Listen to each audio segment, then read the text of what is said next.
All right, just before we begin, just a couple of PSAs. Number one is the Tisha B'av Shiur is the one that I look forward to the least throughout the year for the obvious reasons that we all are kind of like blah right now, and we're all kind of schwach and not really. It makes it more difficult to concentrate.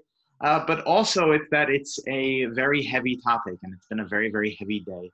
And But regardless of the fact that it's a heavy topic and it's been a heavy day, we have to engage in these topics. But I want to focus now on the side of well, now that we're already past Chatzos and we're sitting on chairs and things are a little lighter, and tomorrow, by the way, just for everyone to know that usually on the day after Tisha B'av, on the 10th of Av, we have to wait till Chatzos. We have to wait till midday to shave, shower, eat meat. So, those halachos stay into effect till halfway through the 10th of Av, because most of the burning was still taking place in the Beis Hamikdash on the 10th. But because it's Erev Shabbos, you are allowed to all the rules fall away and all the restrictions fall away. And under pressing circumstances, even tonight, potentially, if a person, for whatever reason, wouldn't be able to prepare themselves properly for Shabbos tomorrow and they needed to do it tonight, even then there would be a leniency. So we're now in a period where things are already starting to get lighter, starting to get better, and it's incumbent upon us to focus on, well, how can we make sure that next year we're not going to be stuck in the mud again, having to deal with all of the avelos. I'm going to present a few makoros on what I think could be done to accomplish that goal, in order so that we can bring Mashiach as hastily as possible, so we can bring Mashiach now. I'll present a few marmakomos, a few sources that will point us in the direction of how we can hasten the bringing of Mashiach. But then hopefully we'll leave some time, minchas in exactly an hour from now, and hopefully at the end we'll have some time that we could all unmute ourselves and share ideas. So it really begins with a Gemara Maseches Yuma that we have seen as a group before, but as every Gemara, there are a number of different layers associated with it. By the way, the Divrei Chaim of Tzanz, there's a great story. So the Divrei Chaim of Tzanz was the Tzanzer Rav of Halberstam, was one of the rare Gedolim, one of the rare Hasidisha Rabbanim that did not only gain fame and respect amongst the Hasidic world, but even in the staunch Litvak world of Torah, Gemara, Halacha. Even in that world, the Divrei Chaim gained tremendous fame. The Divrei Chaim wrote a book, as he's known by, the Divrei Chaim, and it's a book of responsa, analytical essays on Talmud. It's very, very, very dense.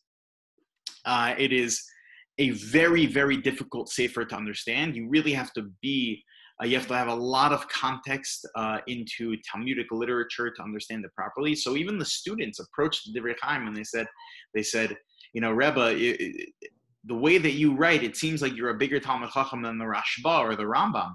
How could it be that we can learn our Rambam and we understand it like this? We learn a Gemara. It doesn't take us too much time to understand it. We're going to learn a Gemara together now, and we're going to understand it. It's relatively easy. But when we learn your Sfarim, it's like we're counting Mount Everest. It's like impossible to understand what you're saying. So it seems like you're a bigger Talmud Chacham than Abaye and Rava and Ravina and Ravashi and Rebbe HaKadosh. And we read the Chumash. You're a bigger Talmud Chacham than Kutcha Bricha himself. How could that be? So the Divrei Chaim said, no. I'm writing in the way that I understand it. What part of the godless of the Gemara, of the Mishnah, of the Chumash is that there you could read it, and number one, it's accessible to many people, and it's accessible at different levels of understanding. Right? So we can read this Gemara once, twice, three times, and every time we read it, we're going to pick up something else from it. So let's learn this Gemara together. The Gemara is in Yuman, Daf Tes Amud Beis. The Gemara tells us the reason why the Beis HaMikdash was destroyed. So we know that the reason the first Beis HaMikdash was destroyed. Towards the top of the Amud, the Gemara says, Mikdash Rishon, the first Beis HaMikdash, was destroyed. Mipnei Macharav. Why was it destroyed? Mipnei Gimel. Because of three things. Mipnei Gimel Dvarim. Shahayu Bo. Avodah Zarah, V'gilei Ras, V'shvichas Damim, that they were involved in the three cardinal, horrific, fundamental mistakes that a Jew can make, involved in Gilei Arayos, which is promiscuity, Avodah Zarah, idolatry, and Shvichas Damim, and murder. However, when we come to the second Beis HaMikdash, that's not the case. Aval Mikdasheni, later the Gemara says, however, the second Beis HaMikdash, Shahayu Oskim B'Torah, Ube Mitzvos, Ube Gamilos Chasadim, that the Jewish people were involved in learning Torah. They attended the classes. They went to all the Shiurim. Ube Mitzvos, they did all the mitzvos. They ordered their Shiur matzah, and they got their lulav and esrog, and they wore tzitzis and tefillin and the Shabbos candles. The Gemilos Chasadim, and they acted in practice of charity, that they would give to one another. They would be for one another. They'd set up meal trains and give generously to Jewish causes and be supportive of so many different gamachs, gamilos chasadim. They were involved in all these beautiful things. So then, if that's the case, it's name macharav. So we understand then what's the purpose of the Gemara bringing these things up. So the purpose of the Gemara bringing it up, let's analyze it like a Gemara. Well, the reason why the first Beis HaMikdash was destroyed is because we completely left the way of God. Completely, absolutely. We as a generation on a macro level, we're completely distant from God. We murdered each other. We committed idolatry, adultery, the worst of sins. Completely straight away. But then what happened? 70 years later, the Beis HaMikdash was rebuilt. After the first temple was destroyed, 70 years later, the second Beis HaMikdash was built. So hold on one second. It was rebuilt presumably because we fixed ourselves. We fixed ourselves. Shahayu oskin b'Torah u'b'mitzvos u'gemilos chasadim. We were involved in Torah, mitzvos, and gemilos chasadim, in righteous things. So then if that's the case, mipnei ma charav, then why was the second Beis HaMikdash destroyed? So says the Gemara, mipnei shehaisa bo sinas chinam, because they were riddled with sinas chinam, which is translated loosely as baseless hatred without any sort of rhyme or reason. They just didn't like each other. People were just turned off by one another. There was sinas chinam. What does this come to teach me? So we learn a few things from here. Number one, we learn that, as the Gemara points out, that sinas chinam, this baseless hatred, has the same level of gravity as those three cardinal sins. So if you were to group together all three cardinal sins, sinas chinam is just as bad. And maybe we could suggest that it's even worse because we're in a much longer gullus, a much longer exile than after the first destruction, after the destruction of the first temple. So in a relatively short period of time, the second temple was rebuilt. Now we're talking about close to 2,000 years that we have yet to rebuild the Beis HaMikdash. And that's another thing we learn from here, is that sinas chinam is obviously still prevalent today. Otherwise, the Beis HaMikdash would have been rebuilt by now. For sure, there are Jews that are osek in Torah. There are for sure that are Jews that are osek in mitzvos. The amount of Torah learning that is taking place today, especially in the coronavirus era, is more than ever existed. Ever existed. It's an unbelievable thing. You have yeshivas that are completely online. So all of those 10,000 students that are learning in Lakewood, they haven't stopped learning. And all of the 7,000 students that are in the Mir Yeshiva haven't stopped learning. And all of the hundreds of thousands of students that are in all the other yeshivas throughout the United States. And the United States and Europe and Israel also have not stopped. A request if everyone if everyone could please mute themselves, that'd be very helpful. This has not stopped, and so we know for sure that the Jewish people are definitely osek in Torah. They are learning Torah. They are osek in mitzvos. They do mitzvos for sure. Gemilos chasadim. I mean, just to take a minute and to commend the Jewish people over the last 20 weeks. Chesed has gone into overdrive.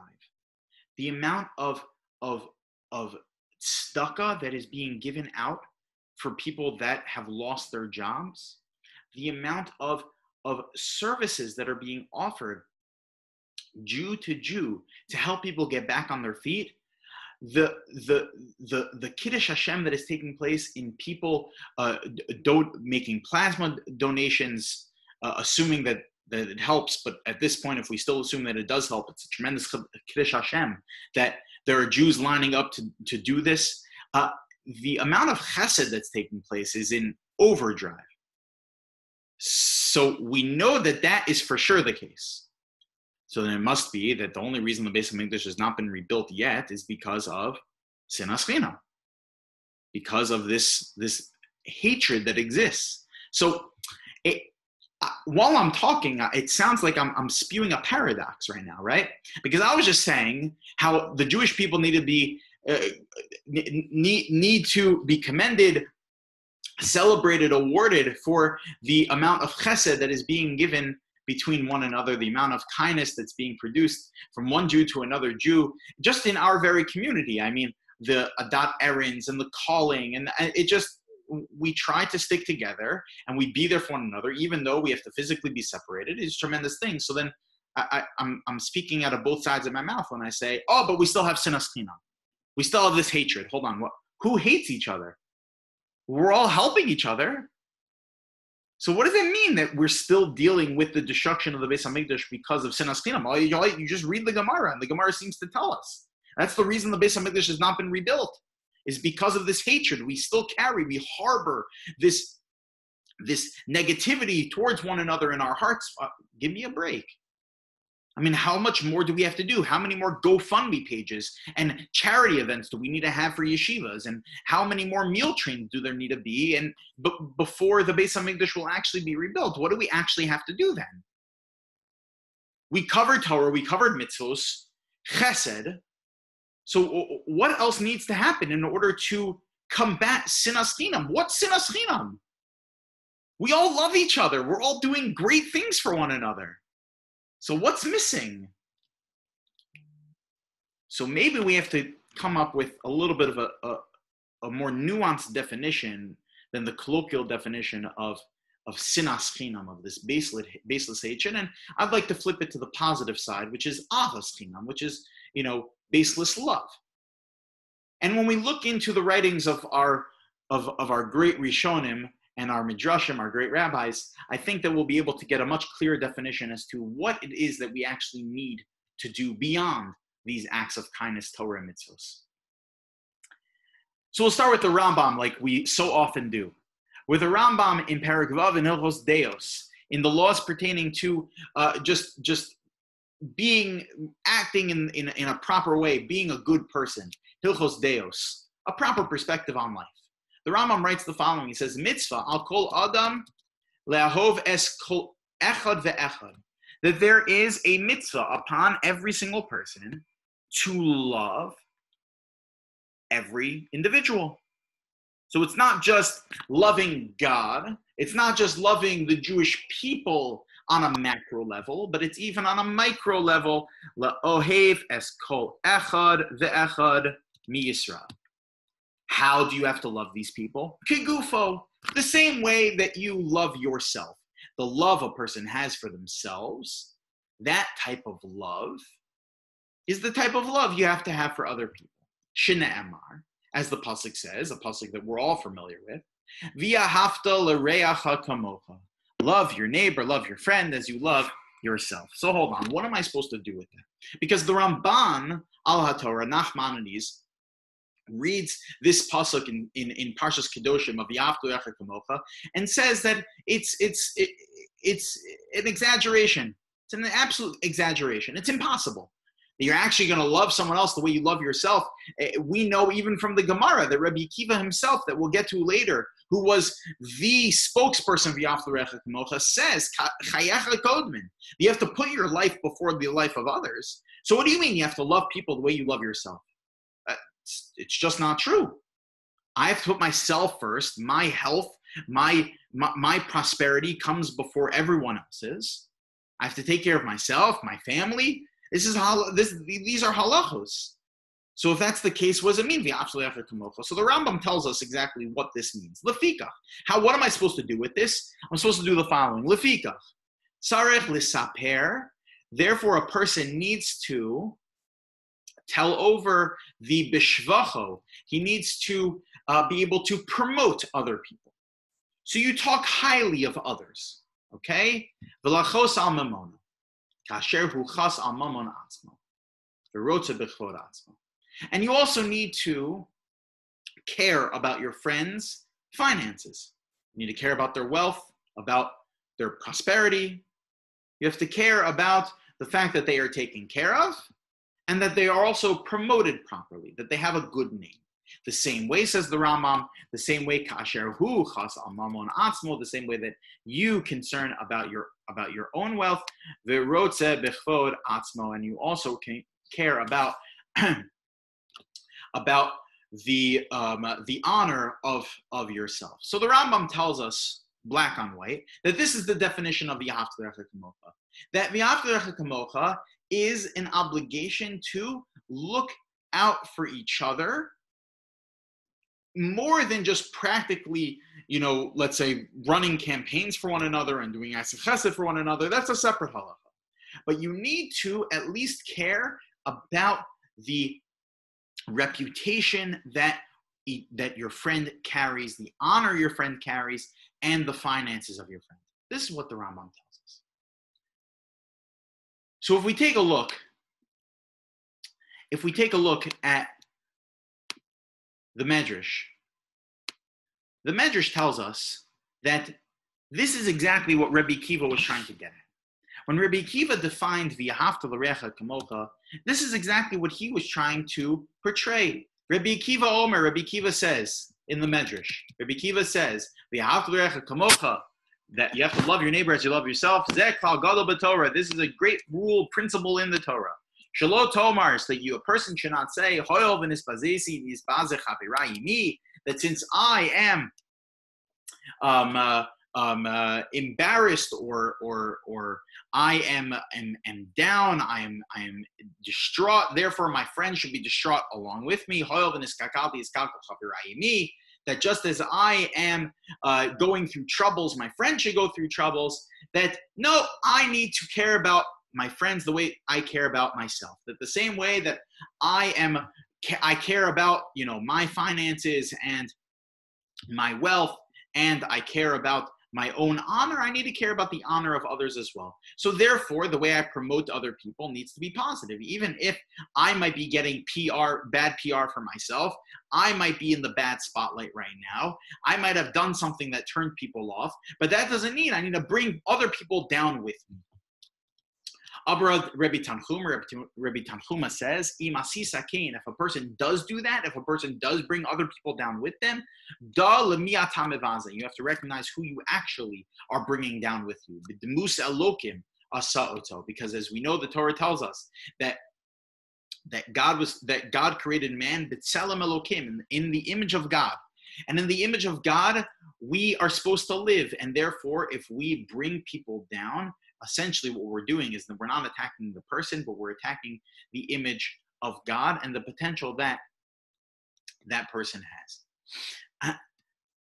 V'ahavta l'recha kamocha is not simply just, love each other, love, give.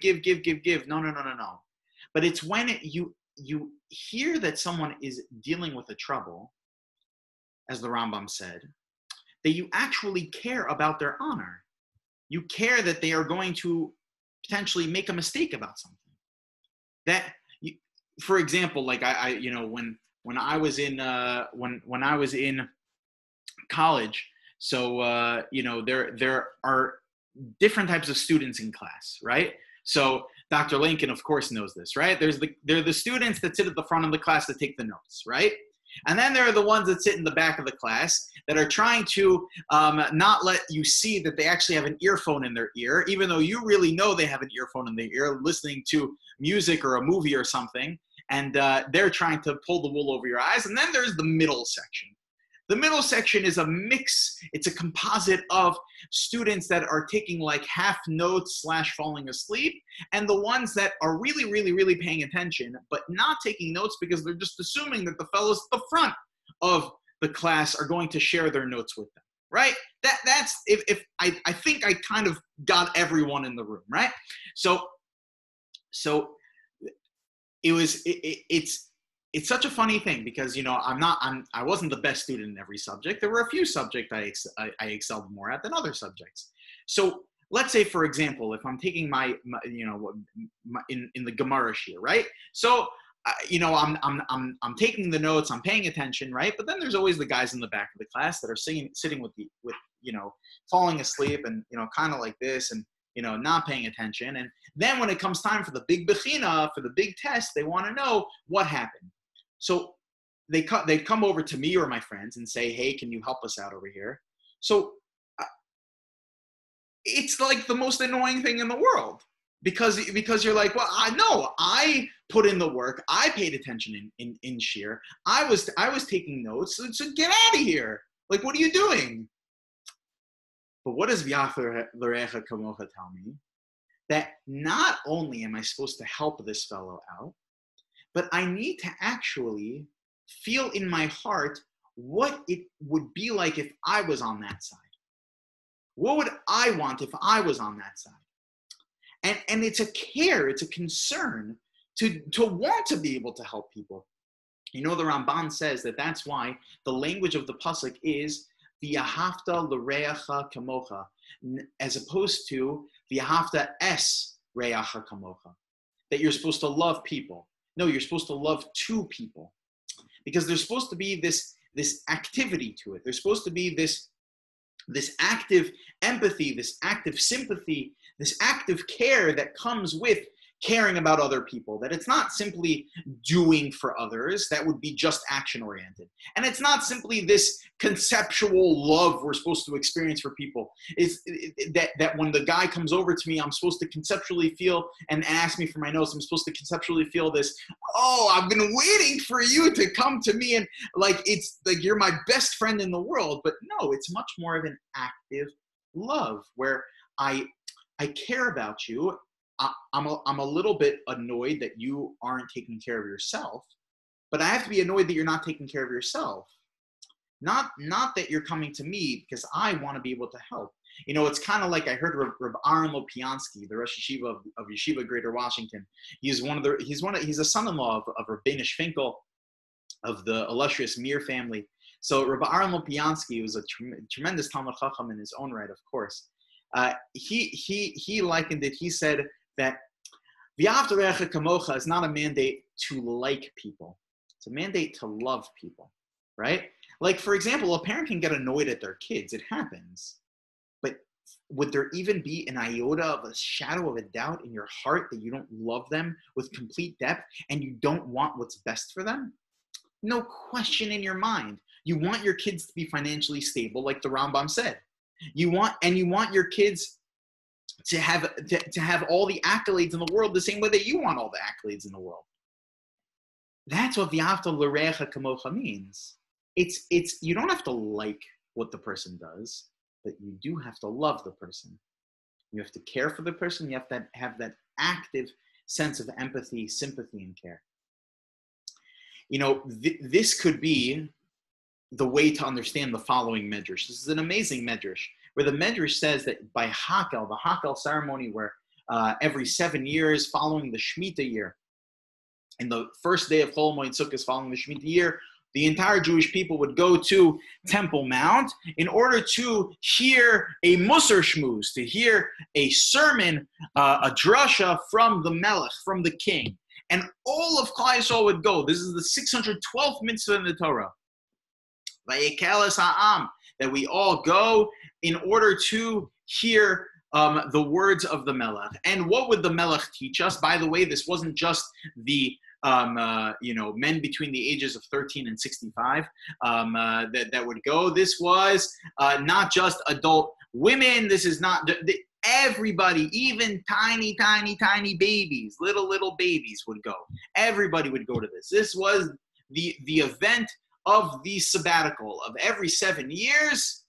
A tremendous event. We'd go hear the king give a sermon to Klal Yisrael.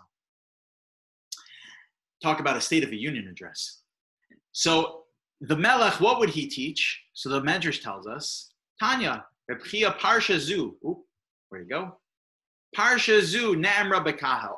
B'Hakel. So one of the things that the king would teach is Parshas Kedoshim. He'd give a drasha about Parshas Kedoshim and go through the psukim. Why? Because most of the principles of the Torah are contained within the Medrash. However, Rabbi Levi says, it's not just simply the great principles of the Torah, but it is the 10 Commandments. The 10 Commandments are all hinted to in Parshas Kedoshim. And therefore, by reading Parshas Kedoshim, you get the principles, you get the 10 Commandments, you get really everything, even though the 10 Commandments aren't formally in Parshas Kedoshim, but they are all alluded to through other mitzvos. And then the Midrash gives examples. We'll just go through a couple of the examples. Anochi Hashem Elokecha, the first of the Aseret Dibros, V'ksiv Hacha, and the Torah says in Parshas Kedoshim, Ani Hashem Elokecha, Mam Hashem Yirka. Okay, that's an easy one. Lo Yelecha, that it says in the Aseret Dibros, you're not allowed to have other gods, and V'ksiv Hacha, and it says here, Ve'Elochei Masecha, Lo ta'asu lachem. You're not allowed to create any other gods. And the Medrash goes on and on, pointing out all of the parallels. For example, Shabbos, Zachoris Yom HaShabbos, V'ksiv Hacha, and it says in Parsha Kedoshim, Shabbos Tishmoru. Like Mamish, every single one of the Aseret Dibros is black on white in Parshas Kedoshim. Kabedes Avicha V'simecha, honor your parents. And it says V'ksiv Hacha, and it says in Parsha Kedoshim, Ish Imo V'aviv Tiro. And we can keep going on and on through all 10. I want to focus on the last one. The last of the Aseret Dibros is Lo Sachmod. Do not be jealous. Do not harbor any jealousy in your heart of your fellow. V'ksiv Hacha, and it says in Parshas Kedoshim, V'yahavta l'reyacha kamocha. Hold on one second. I need to love my fellow as I love myself. Hold on. Lo Sachmod is a mitzvah that I'm not allowed to have any sort of jealousy. And according to the Rambam, it means I'm not allowed to harbor any jealousy in my heart. So hold on one second. V'yahavta l'reyacha kamocha is what? That I need to love my neighbor. So I can love someone and be jealous of them, no? Like my best friend in the entire world happened to have just, got himself a brand new car, right? A brand new Tesla. So he's my best friend. I love him. I love him to death. But I'm jealous of him. Man, I'm jealous of him. He just built himself a new house with a pool. Oh my gosh. Central AC and heat, right? It's with an ocean view, and it's only a 5-minute walk from shul. I love him, but I'm jealous of him. But according to the way that the Rambam defined V'yahavta kamocha, that's a paradox, because there's no such thing as a parent being jealous of their kid. You're just so happy for your kid. Jealousy doesn't enter the equation, right?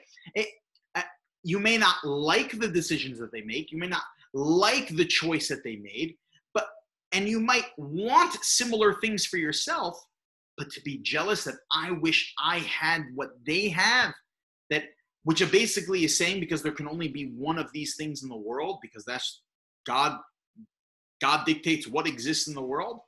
It's basically saying, I want that, better that I have it than they have it. No, it's not possible. When you actually love a person, so then all that stuff is done. It falls away. All the jealousy, all of the resentment, it just falls away, and all you're left with is just love. So it is possible to go through the motions like the Gemara said. You could be osek in oskim b'taro b'mitzvos u'gemilos chasadim. During the time of Bayat Sheni, they were involved in all these mitzvos. But mipnei machar, why was the Beis Hamikdash destroyed? Mipnei shahaysa bo sinas chinam.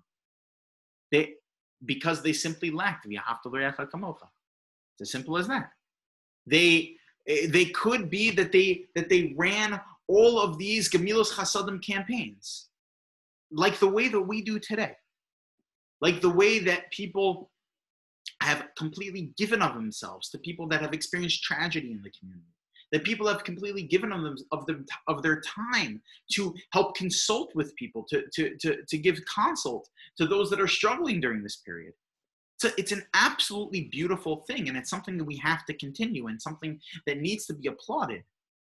But we, on an individual basis, need to just check ourselves to see what our motivation is.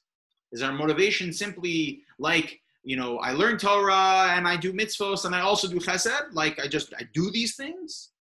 Or even if I don't necessarily like it, but I do it because I know it's the right thing to do, and it's because in my heart, I truly love this person. I want them to be taken care of, right? And it's something that my wife is fond of pointing out, that there's a pattern that usually exists when it comes to chesed, that people do chesed that is convenient for them, right? That people will say, "Oh, let me know how I could help," and then you'll tell them how you really need that specific person's help.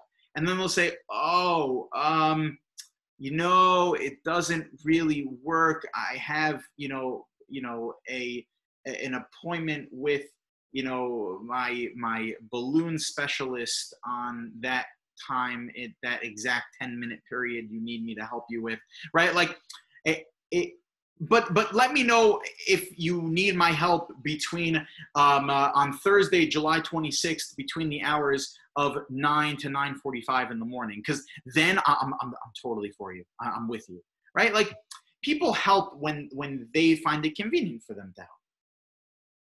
But what's true that it doesn't mean you need to always drop everything, and it might not always be convenient, and you might not have to like it. But in the same way you would drop things for your kids, we need to drop things for each other. The same thing you would drop what you're doing for your brother and sister, we need to drop things for each other. Now, even for your children or for your brother and sister, you don't always just drop everything you're doing, right? There's other ways to help or facilitate the help that's needed. But the idea being that it's that same kind of an approach. It's this true, honest, genuine, organic love that a person can feel. This, for sure, presents itself in the way that we speak about each other. The way that we speak about each other is the recipe for the disaster that we're living in. Says the Chafetz Chaim in his introduction to his Sefer Chafetz Chaim. Rabbi Yisrael Meir Kagan passed away in 1933, was the tzaddik of the 20th century. The Chafetz Chaim, then all the way through now, and probably till Mashiach comes, will probably be the greatest tzaddik to live in the last 200 years. The Chafetz Chaim writes the following in his introduction to his work on the laws of Lashon Hara. He says, Ach lebesof yemei bayesheni. At the end of bayesheni, gavra sinas chinam v'lashon hara be'einenu ba'avonos hara. That the Beis Hamikdash was destroyed at the time of the end of the period of bayesheni because sinas chinam v'lashon hara, and speaking Lashon Hara was riddled amongst us. It was a global problem. Uba'avur zeh nechrav habayis, and this is the reason the Beis Hamikdash was destroyed. V'galinu ma'artzeinu, we were exiled from Eretz Yisrael. K'di'isa b'yuma, as the Talmud tells us in Maseches Yuma and Daf Tes, ubi Yerushalmi, and the Yerushalmi in the first parak of Maseches Yuma. Then look at what the Chafetz Chaim writes. Hagam. Shahagamara nakat sinastinam. Now hold on, you might be thinking, we just learned this Gemara. And the Gemara said, why was the Beis Hamikdash destroyed? Because of this baseless hatred, this harboring of hatred, and we're defining as a lack of true definition of Yahavta Lecha Kamocha. Not just simply doing for other people, but but actually having love for other people, that's the reason the Beis Hamikdash was destroyed, is because we were lacking that. Why is the Chavetz Chaim telling me that the reason the Beis Hamikdash was destroyed was because of Lashon Hara? Lashon Hara is not the reason the Beis Hamikdash was destroyed. I just learned the Gemara that told me it's because of Sinas Chinam. And more than that, he tells me that same Gemara is what told me that it was Lashon Hara that destroyed the Beis Hamikdash. What? So he explains himself. He says that even though the Gemara says Nakat Sinas Chinam, right? Sinas Chinam, Hakavana hu al Lashon Hara. The kavana, what the Gemara was trying to get at, is that the reason the Beis Hamikdash was destroyed was because of Lashon Hara, of speaking ill about one another. Gam shenshiyasem mitzar hasina, that through through sinah, through hatred, you know what comes from that? Lashon Hara. You know how you know that a person is not actually fulfilling the mandate of the Yatvech, Kamocha, of Avos Yisrael, in the way that we're defining from the Rambam, of just having that simple, just very natural, organic love for each other. You know how you know? Because we speak about each other behind our backs, sometimes even in front of you, in front of the person, to other people. The way we speak about one another is the telltale sign that we continue to have this hatred. Because even though we learn Torah and do mitzvos and have an abundance of chesed we do for each other, but then after we drop off the package at the person's door, what do we say when we get back in the car? When we look at whoever we're with and we start talking about the person? Or when we could put together a campaign for someone to help someone out, but what are we actually speaking about the person? Is it the same type of speech that we would talk about that we used to talk about our own children, that we used to talk about our own brothers and sisters, used to talk about our parents? Is it that kind of speech? If the answer is that it is the same type of speech, then the Beis Hamikdash would have been built already. Lashon Hara is the litmus test to know whether or not we still are grappling with this problem. That's what the Chavetz Chaim is saying. That's how we know the Beis Hamikdash was destroyed. Was because and continues to be destroyed because of this lack of this true ahava that is defined by how we talk about one another. You know, that's the Chazon Ish. Chazon Ish was unbelievable. He passed away in 1953. He was the leader of the Bnei Brak community in Eretz Yisrael, and before then in Vilna, he was a tremendous Talmid Chacham. I believe in 1938, he emigrated from Vilna to Eretz Yisrael. When he got there, Bnei Brak was farmland. It was all just farmland, and there was completely destitute. It was nothing. And the Chazon Ish, with his leadership, Rav Avram Yishai Karelitz really built up the Bnei Brak community, the Torah community that exists there, the Tel Aviv community, and the students of the Chazon Ish, which, by the way, the Chazon Ish and his Rebbetzin, who I'm forgetting her name right now, the Rebbetzin Karelitz, they unfortunately never had any children. They were never zocha to have any children. So because of that, as the Pasuk in Navi says, that someone who doesn't have children, so then they should take it upon themselves to support yeshiva students. And so that's exactly what they did. They had yeshiva students that basically came to live by them. And the students would get his advice. He wasn't an official Rosh Yeshiva. He was a posek for the community, the general community. So they would get his advice and ask him different questions. So one of the questions that they asked him, they said, Rebbe, we want to learn the laws of Lashon Hara. That we recognize that Lashon Hara is a very serious thing, and therefore it's important, we feel, to learn the laws of Lashon Hara. How do you think would be the best way to do it? Is it to learn the Rambam in Hilchos Deos and Hilchos Tshuva about Lashon Hara? Is it to learn through the Gemaras in Erech and Daf Tisha B'av? Is it to learn through the Sefer Chavetz Chaim like we're learning now? Well, what's the best way to learn through about the prohibition of Lashon Hara? So the Chavetz Chaim kind of looked at them and he said, I don't understand. Why do you have to learn the laws of Lashon Hara? They said, well, what do you mean? Why do we have to learn the laws of Lashon Hara? Lashon Hara is obviously a very serious thing, and we're kind of confused by your question, Rabbi. Like, what are you trying to get at? Why would we not have to learn the laws of Lashon Hara? So he said, well, I'll summarize all of Hilchos Lashon Hara for you right now. Don't speak about people in a way you wouldn't want to be spoken about. That is all of the laws of Lashon Hara. It's as simple as that. Don't speak about other people in the way you wouldn't want to be spoken about. That's it. That's all of Hilchos Lashon Hara right there. And that's exactly what the Torah, what we're learning from the Rambam, what we're learning from these Midrashim, what we're learning from the Chavetz Chaim. It's what it all comes down to. When Rabbi Kiva said, what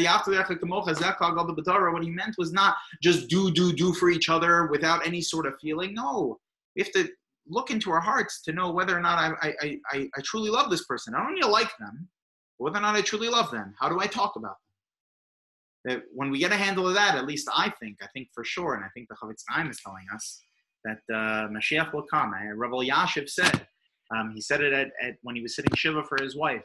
He said that the reason the Mashiach has not come yet is just because of Lashon Hara. It's as simple as that.